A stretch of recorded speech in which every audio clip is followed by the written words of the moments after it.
Евроамбасадорот Самуел Жбогар ќе ги информира властите во Брисел за блокадите на евзони и штетите што ги трпи македонската економија од затварањето на овој граничен премин и ќе побара нејзина реакција.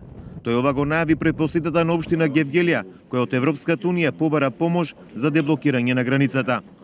So that's why I think it's important for me to be here today. Да можам да се лично информирам, меѓутоа исто така да го информирам и Брисел и луѓето таму врска со ситуацијата во општина Гевгелија. Мислам дека луѓето во Брисел многу внимателно и одблиску го следат ситуацијата во врска со овој проблем и сите се обидуваме да изнајдеме начини како да бидеме корисни во решавање на овој проблем.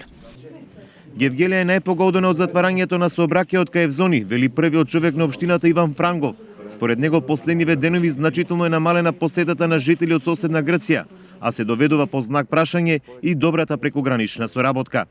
Да овој премин што поскоро се отвори повторно, да може комуникациите да си течат непречено, да може да течат стоките и луѓето во двата правца, затоа што штетите кои што секојдневно ги трпи Гевгелија и Република Македонија од ден на ден само растат, а со тоа може да си наметнеме само повеќе проблеми и недоверба.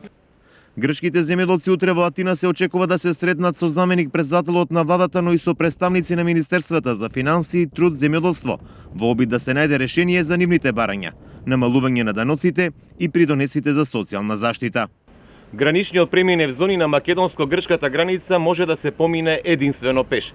Заради штрајкот и блокадите на грчките земјоделци, овој граничен премин веќе трета недела е затворен за секаков вид на сообраќај. Сообраќајот се пренасочува преку граничните премини до Иран и Меджитлија.